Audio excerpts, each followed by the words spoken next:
Welcome back to Dungeons and Dyslexia. My name's Adrian and this is my weekly channel update. This is my opportunity to look at what I bought for the week, what I've played, and also have a topic of conversation or sometimes a rant. Today's topic is to PDF or not PDF. And it's really around, how you look at your books, how you take them, how you consume books as well. Bit of bad news. Going to just start with that bad news initially. So this is going to be my last time that this video comes out on a Wednesday. I need to just move it to, it's going to come out on a Sunday, and that's really logistical reasons for recording.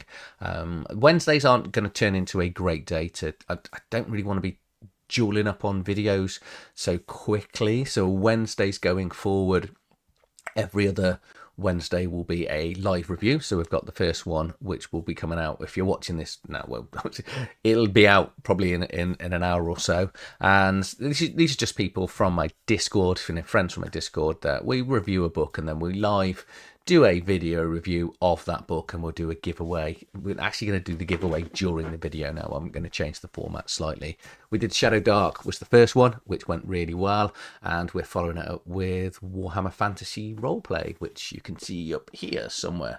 So that's going to go to Sundays, because Wednesday's a proper work day, trying to fit in recording, editing, video in, everything else that sort of goes in. That is going to move. Right, I'm going to change the order as well today. So I normally do books that I bought and then games that I played. And the reason I'm going to change the order is going to become obvious once we get into the books I played. The books I bought. I have bought, rather frighteningly, 18 books to go through today. But the good news is, to keep the video slightly shorter, I've only played, I'm going to say, 1.5 games this week. So I'm going to start with Thursday's game. So Tuesday's game was cancelled. Thursday's game was on. That was Down Darker Trails. Sadly, we had a Discord fault, and that Discord just shut down for a lot of people.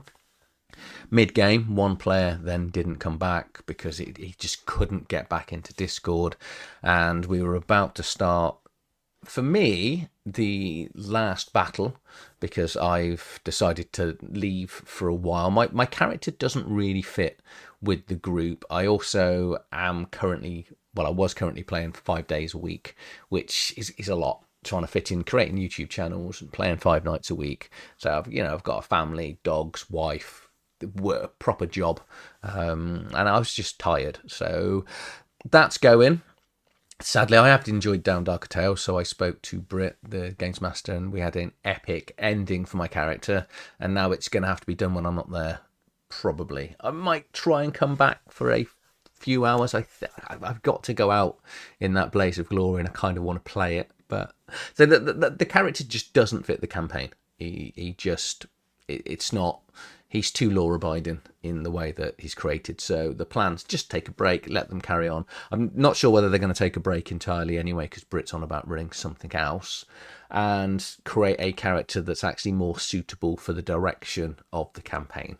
Is because, this is just a me issue. If you've got a character that really undermines the direction of the adventure, you've got two choices, I think. You can either mold the adventure and change it to the one player.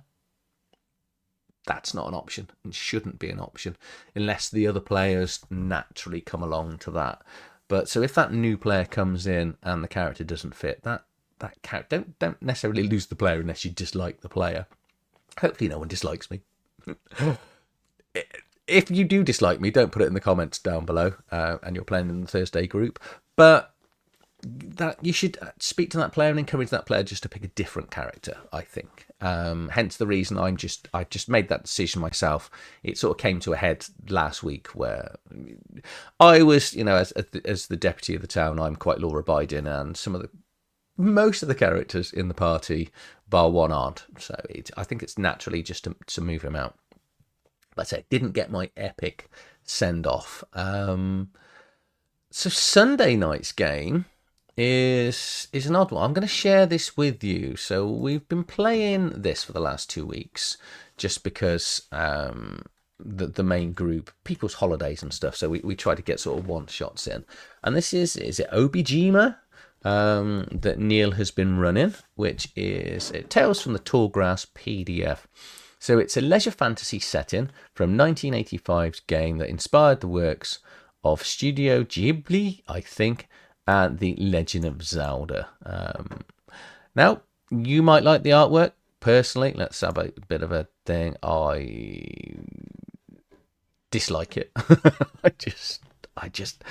The setting is a little bit too nice and friendly for me. You know, as a father of 5 children, who the youngest is now, what's my youngest? I should know off the top of my head, 14. It's harder when you've got more kids. You know, if you've got a large family, that's my excuse. You know, every year their birthdays keep changing. Just once I've learnt them. My house has been quite kid-friendly for quite a long time, and I want my role-playing games in general to be a little bit more adult. Now, it runs on 5th edition, which is good, so I didn't need to sort of learn new rules or anything like that. But I kind of describe this game in my head. Now, if you're a CCG player, so you've played Magic the Gathering, Star Wars Unlimited, any of those other things that I enjoy, this for me is Lorcana, the role-playing game. Okay, so bear with me. And I know Lorcana is massive and people love it, but I played Lorcana and I thought it was just too kid-friendly. There's no killing your opponents. You're just taking and accumulating victory points. I kind of want to bash someone to death when I'm playing it. You know, I like the idea of actually defeating and smashing them as an opponent, or coming to victory, you know, in a different way. But Lorcana's very much that. You know, you can only attack things that have gone, and this feels like that. This is the Lorcana, which I think is massive. I think this is a really good game for bringing in families. It's just a little bit too nice for me. So the artwork is it doesn't actually. I haven't got it here. But Neil got us to randomly roll characters, and needless to say, the first character I rolled, that everyone else in the WhatsApp group was laughing because they knew that I wasn't going to play it, and I didn't. I played something else instead. It's a good game. It's just not a world for me. It's just too nice.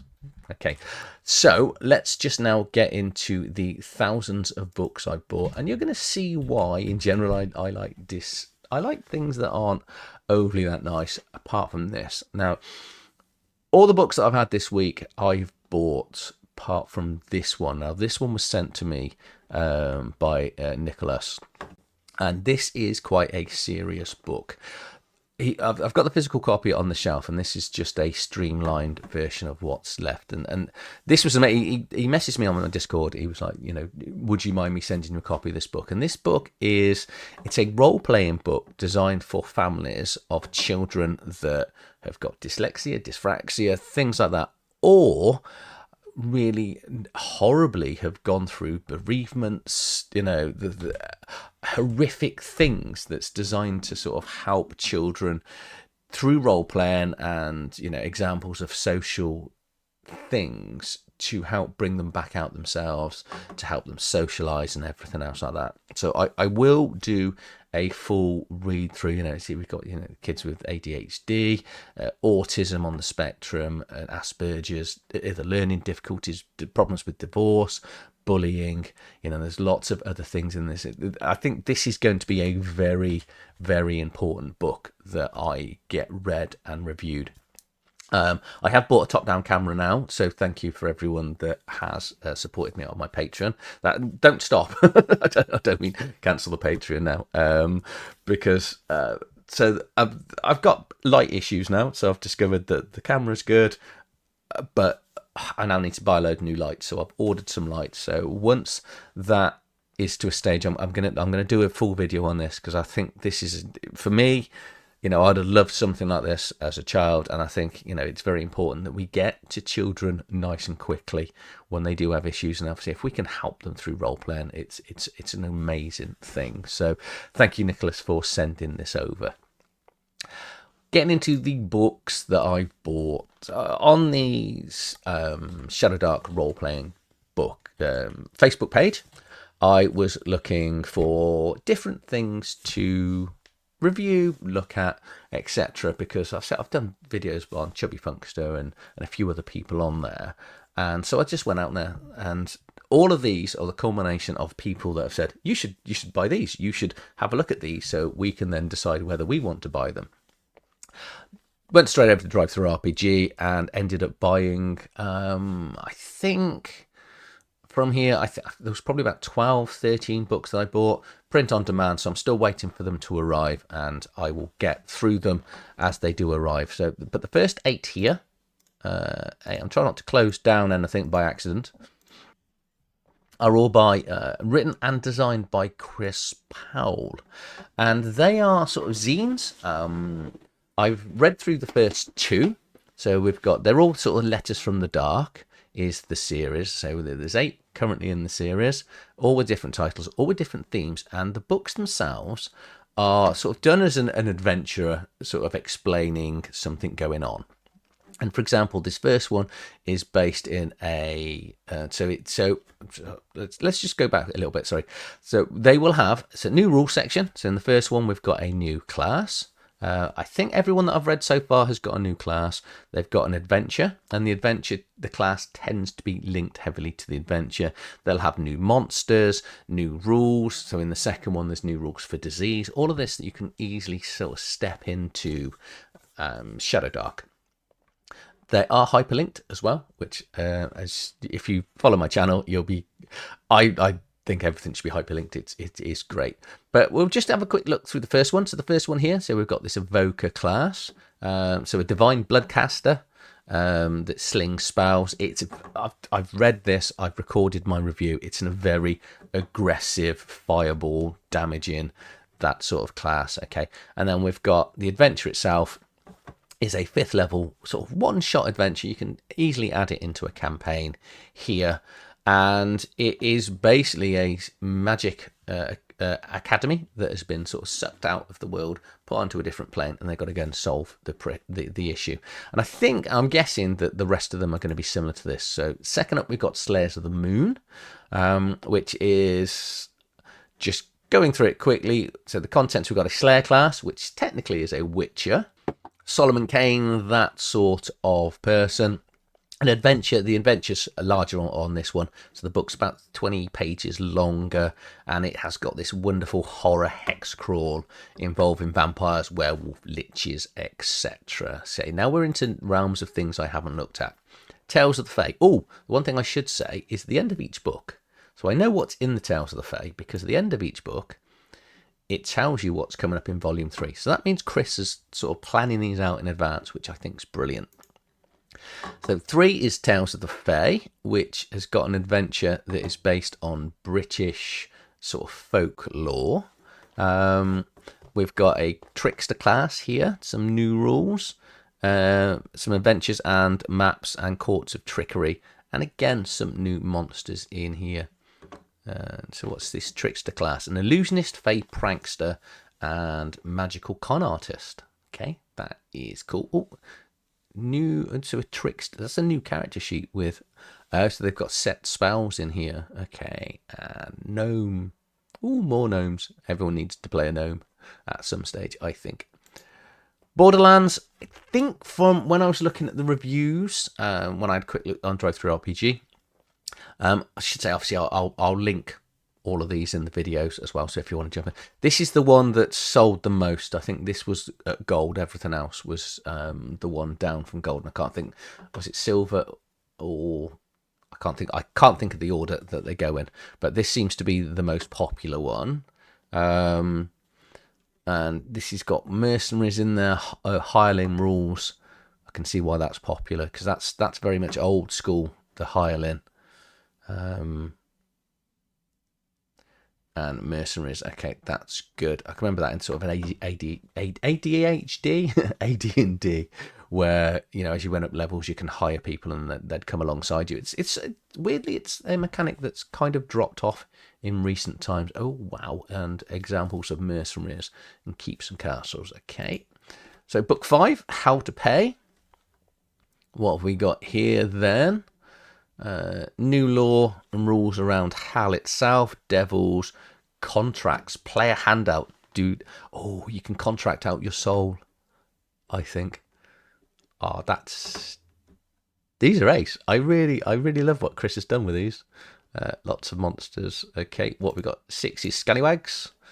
So that's pirates, you're going to suggest, wouldn't you say? Sailing rules. Plunder Dome. So that's an adventure there, looking at it. And an island and a load of new NPCs. And we're up to 94 pages. So these books are getting longer and longer. 70, 100 odd. 94. Swashbuckler class. Looking at Paul, one of my mates, he's been in my group for years, and he always wants to play a swashbuckler. So this will be him. Oh, 3 maneuvers a day. Has he got a list of aquatic? Okay. We then got Monster Mash, which is book 7. Why haven't I double paged that? What am I doing? I'm such an amateur. There we go. That's better. Do better, Adrian. We've got monsters here.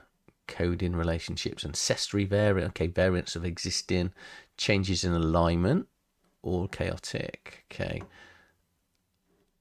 Oh wow! To make an enemy NPC more diverse and interesting, we're going to add some modifications. So it's going to give them some skills and special abilities, like werewolves, impervious, only damaged by silver or magical sources. Lycanthropy, if 12 or more damage from the same werewolf, you contract lycanthropy. We've got some ancestries here. Okay, I'd say this is monster manual, that looks like. Then we've got the lucky stars, which is aliens. That was my educated guess. And then you see USS Enterprise. I'm not sure how many US's and S's. US isn't a word, but you know what I mean. Oh, that's cool. That's really sort of 80s feel in it. So what do we get in this one? Gains mastery, encounter in space, zeniths. Okay, that's cool. Laser weapons. Oh, I actually like the idea of using this and then teleporting radiation damage and teleporting people back from the future into past things and backwards and forwards. Okay, so Life Paths is a standalone book that everyone should own, because what it does is it gives you the flavour going backwards of your character background. Because one of the downsides, I think, of ShadowDark is you just pick a background or roll a background. You can do the gauntlet, which is good, but it still doesn't give you a full background, if that makes sense. And what this does, really quickly, is you can either roll. So you've got 3 different ages. You've got childhood here, adolescence and young adult, and you can either roll once on each of these tables, and it's going to give you potentially an advantage or disadvantage, or a benefit or boon. Is boon the right word? I don't think boon's a good thing, isn't it? Good or bad thing. We'll go with good or bad, and you can do it nice and quickly. Or, so take the mage here, you can decide whether you want to have wild magic or learnt magic. I'd possibly, I've recorded the review of this, and you could roll this out entirely, but pick them. It will then give you a certain thing that the player has to pick, and then you'll have an outcome, and then depending on that outcome will determine what goes on. You then roll a d6 to see whether you succeed or fail.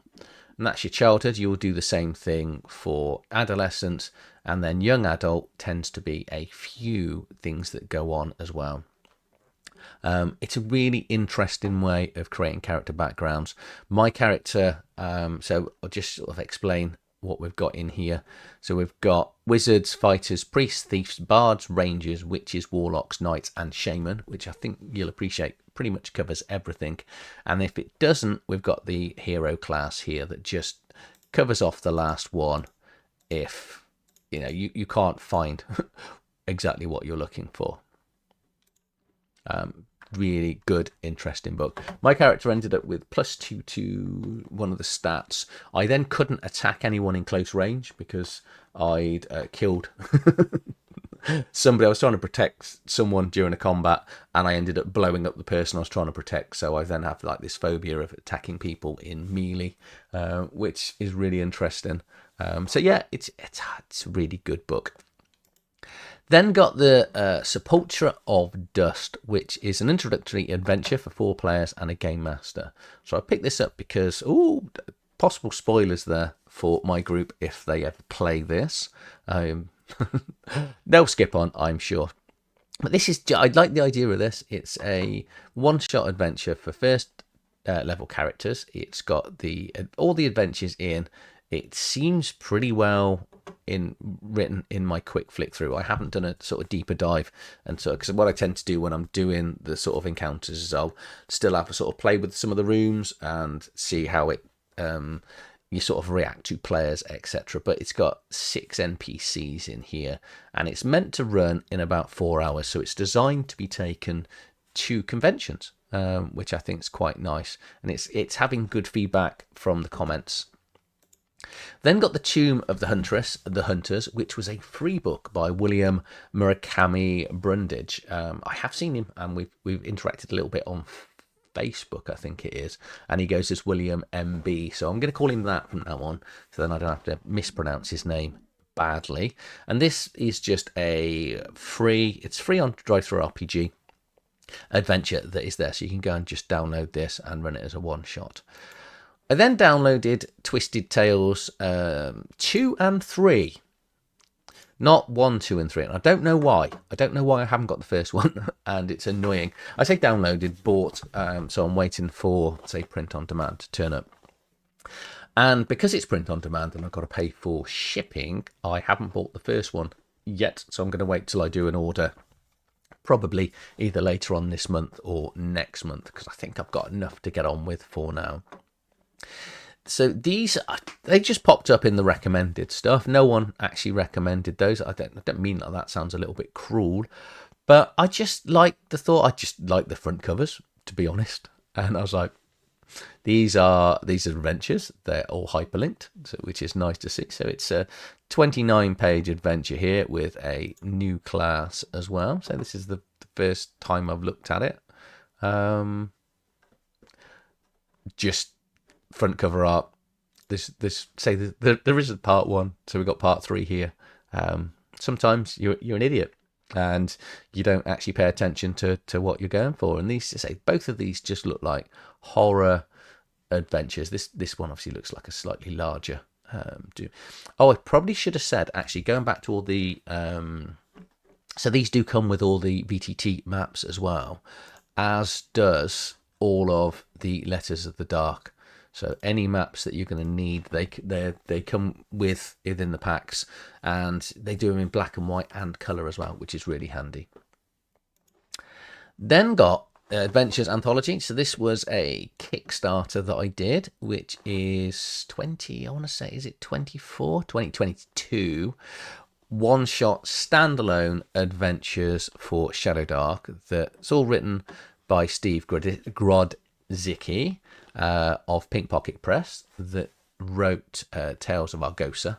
And what he's done is these are adventures that were written for his previous game that he's then adapted in with William MB, as we call him, from Menagerie Press, who has helped with the layout of the book and, more importantly, has converted it to ShadowDark. It's not hyperlinked, Steve, just saying. Okay, so it's 22 short independent one-shots that's designed for low prep, improvisational play, and it will and your players can run from 1st to 7th level, and each adventure is going to take around 6 to 10 hours to play. So it's designed to just be able to sort of bring it, play it, and just run it there and then for the players. And there are really interesting maps in here. So for example, here we've got the first one, which is the Colosseum, where you're actually Colossus, where they're actually going up inside it, and then variety of other things. So what we'll do is then look at, just find another one, because I'm going to finish off with the last one, because the last one is really interesting. So we've got, say, encounters here on ships as well. So they're all completely and utterly unique. There's a couple of sort of down maps as well. I can't think what I'm called. When you look at the cross section, as opposed to everything being sort of top down, you're looking at the cross section. But it's I've read through most of these adventures, and I love the fact that you can just keep this with you. You know, you've got 22 adventures. Oh, I probably should have just said right at the start as well that it easily. So we've got your Colossus is your gauntlet one, and then it does explain exactly which level of the adventures they are and which ones the players need to be. Okay, and then we've got the final one. I'm going to go to 22 because we're going to be here all day if I keep going through this in a little bit more detail. And the last one is brilliant. It's such a great idea. So Dungeon Flip. So this is where you will actually play like there's board games, and is it Dungeon? I can't think what the computer game is called. Dungeon Master, I think it might be, where you're actually controlling the dungeon and the players and adventurers are coming in, and as the person running the dungeon, you've got to kill them. What a great idea. Why isn't there more things like this? So yeah, absolutely fantastic idea. The last ShadowDark book that I was recommended to pick up is this one, and again this is the final one that come off the Facebook page, which is Unnatural Selection, which is written by Zane and is that Bunny Danielle? I ordered this direct from their website. I again just picked up the PDF here on this one only. So everything else I've got print on demand. So Adventurers Anthologies print on demand as well off Drive-Thru-RPG. But this, so I haven't even looked at this yet. As you can imagine, I've got a lot going on.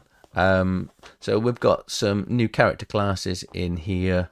I have seen the cover of this. There's a lot of people sort of show this cover alongside physical copies of ShadowDark, but this things are so expensive to sort of print in America and then have shipped over here. So we've got new ancestries, additional ancestries, so some Beastmaster classes, some new classes. It's just a sort of I say just, I don't mean just in that way. It's an add-on book to ShadowDark.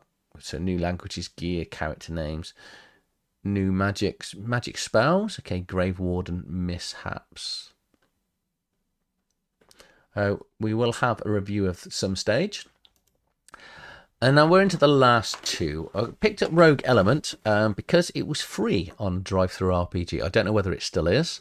Knew nothing about it. It's a 180-page book here, created by Jonas D. Davidson. It's hyperlinked. That's a good start.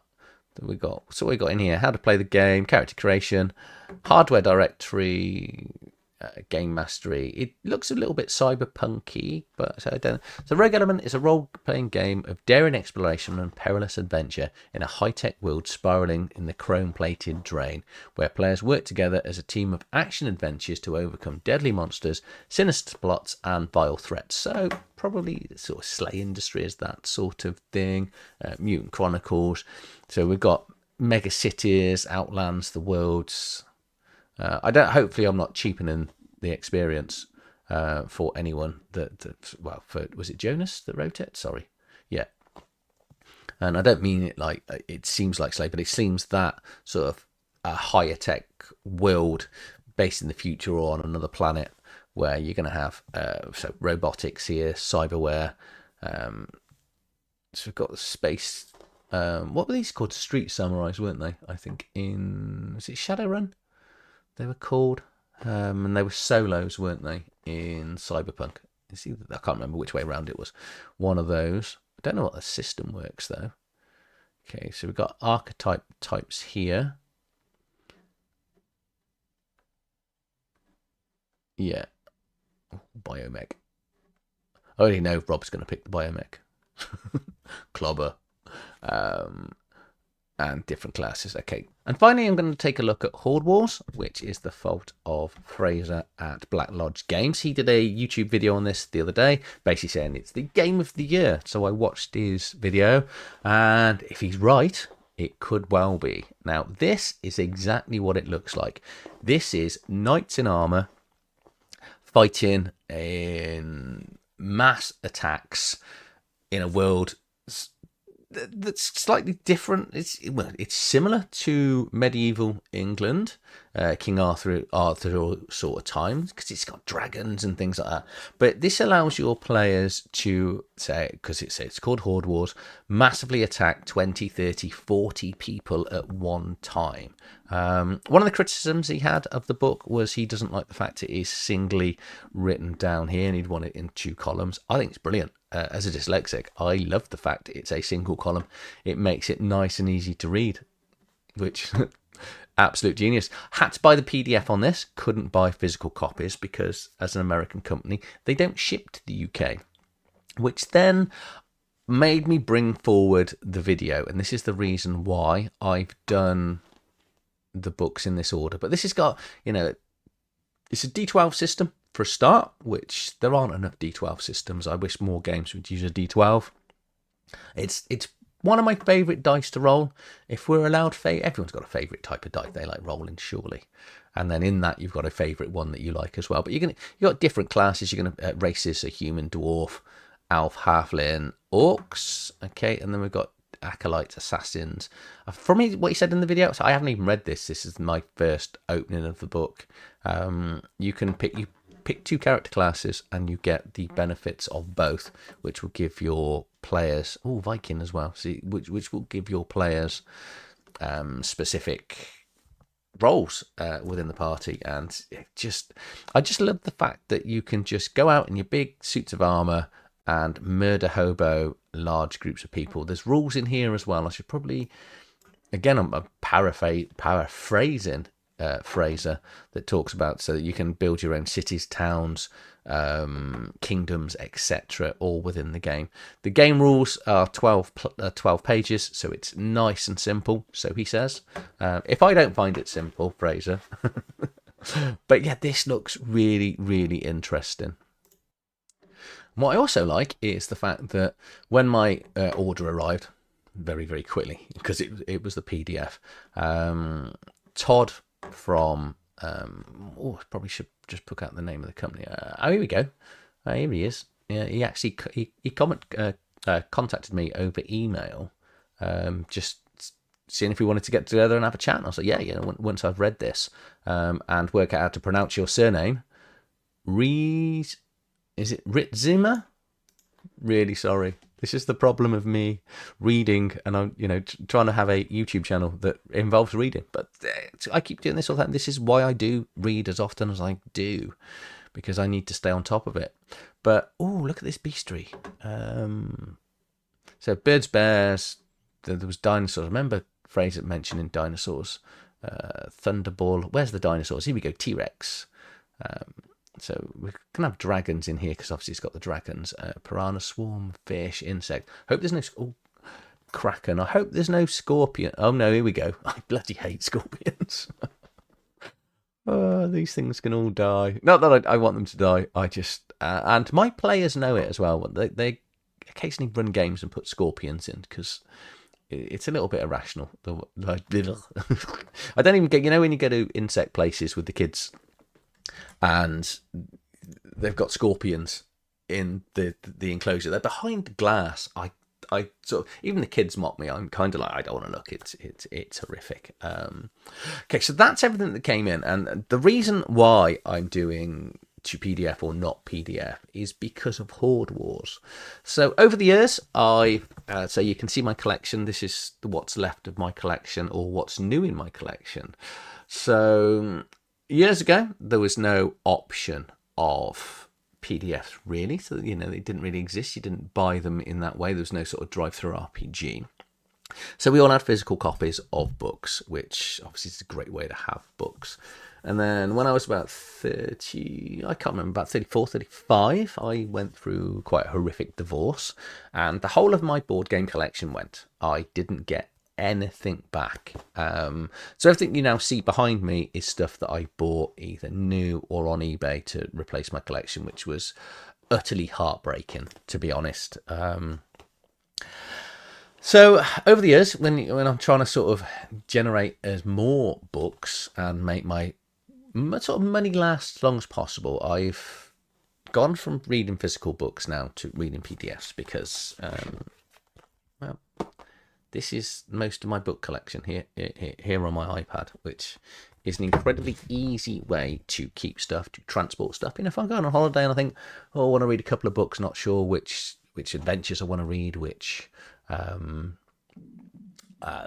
rule book I want to read and refresh on, and what I want to run, I can just take my iPad and just work it off there. You know, the price is considerably cheaper when you're buying PDFs. So when I'm doing my Kickstarter videos, generally I'm backing everything on PDF currently, because, you know, since it's about 4 years ago, I think we bought in. I know tariffs is a horrible word at this moment in time, but we bought in tariffs as Europe. You know, we've had excessive VAT on shipping books in, and not only that, it's on the price of the shipping as well, you know, and then a set fee to handle it. And, you know, it's bundled as VAT, but it's a bloody tariff. It's a tariff for buying something outside of this country. Now, I'd happily buy stuff in this country, but it's not made here anymore. You know, successive governments in this country have made it so there is no manufacture in this country because it's cheaper to go to China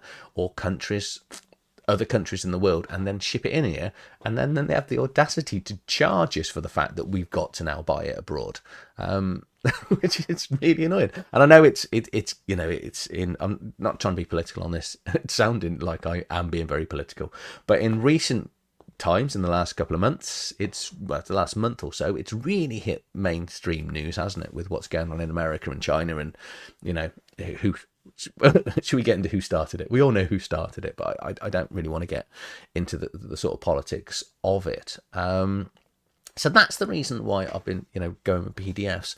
The other one is this, you know, as a 50-year-old man, I now don't read very good. I can't remember the line. It's the line in Platoon, isn't it? I don't read too good, no how. I can't remember which character it says that. And it is starting to feel like that, where at least on a PDF on my iPad, I can zoom in and out. Space is the other reason for PDFs. It's a great space saver, you know. I used to have boxes and boxes of books. So everything I've got now is here. There is several stacks of books that are down. I don't know where I'm going to put all these new drive-through RPG books. I'm getting into a sort of in-out system at this moment in time, and it's going to have to be an awful lot more out as more books keep coming in. I say it's portable, and also it is considerably better for the environment, you know, PDFs, because there's nothing to print, you know, you're not killing countless trees, you know, thousands of trees. You're not transporting it around the world, you know, sticking it on a boat or an aeroplane. It's just, PDFs are better, aren't they? Well, the problem is, in recent terms, and this is where Horde Wars, as I say, has annoyed me and sort of made me want to make this video and bring this idea forward, is because I really want a physical copy of Horde Wars, and I can't, because I've got to the stage now where I don't really want PDFs. Now, I'm going to say something that it's been accounted to Stan Lee, but I can't find any evidence that Stan Lee actually said this. And I'm going to change it slightly for role-playing books. So the saying goes, books are like boobs. They look great on the internet, but they feel better in your hand. Okay? Now, sorry about that. I just remember years ago, you know, it was one of those quotes from Stan Lee. I said, I can't find it anywhere new. The quote was originally, obviously, comics are like boobs. You know, comics, you know, they look great on the computer screen, but feel better in your hand. And I can't find it anywhere. But that's really where I am now. I am back to, in the recent weeks, I've done a couple of unboxings and I've had physical books arrive. And I'm now back into wanting to read physical books. I don't know, it's more expensive. It means I'm going to end up buying less. But I've also, in recent times, discovered the benefits of Lulu. which is a print-on-demand company that it's available here in the UK, it's available in America. I think it's available in many other countries. I'm not sure, but it means I can buy Horde Wars. I can then go on to Lulu. So Horde Wars is the example. So it cost me $20 to buy the book. It was $70 to buy the hardback copy of the book. And it's cost me £25, I should say, to print it off and get it shipped in hardback here within the UK. So it's actually saved me money, and I get the book that I want hardbound. And I used to be quite a snob over my books. I was like, I want the original copy of the books. But as I've gone on, and the older you get, you realise books get bashed and they do get dented. And I think in a way they kind of look better. Slightly dented. I don't get me wrong, I do like the spines to look nice, but as you can see here, terrible example. My Camarilla book here that someone stuck in front of the window, so the sun damaged it, which is annoying. But I've done a video where I desperately was after the vampire Victorian age Magic the Gathering, Victorian age, not Magic the Gathering, Vampire the Masquerade. So I did the print on demand because I couldn't find a copy for love nor money on DriveThruRPG, and it came in about £20 cheaper than everything that I would have had to spend if I bought the book on eBay. So it's with Lulu, I think PDFs, I think they've got their place. But I want to go back to physical stuff. But the main reason for that is when the world does finally, where it's going now, I don't know. Well, you know, it's not looking like a nice place, and I kind of want to own stuff. You know, I was always bought. One of the things my dad always said to me that has stuck with me most of my life is do not buy anything you can't sell. And, you know, what he means by that is everything's got a value unless something hasn't. And if it hasn't got a value, you probably shouldn't be buying it, because when you get tired of it, you can't then sell it on to someone else. Okay. So you can always get something back from it. And PDFs are worthless. You know, no, people might buy a PDF, but in general, when I buy a book, I can sell the book. But also it's mine. No one can come in and just take out the internet, take out all the PDFs off my iPad. Let's say OneDrive just closes down tomorrow. You know, I don't own any of those PDFs. As much as I think I do. It's like the Apple Store when you know, if you buy music on the Apple Store, or like my son always wants to buy clothing upgrades for Fortnite, which I just don't get. I'm like, no, you're not spending your pocket money on that. I won't allow it. I'm that father that won't let him do it. If you want the new clothes, go and earn it. Because it's a waste of money. And over the times, and when he's older, and he'll look at what's the money sat in his bank account with compound interest, going to get really boring now because it's my real job.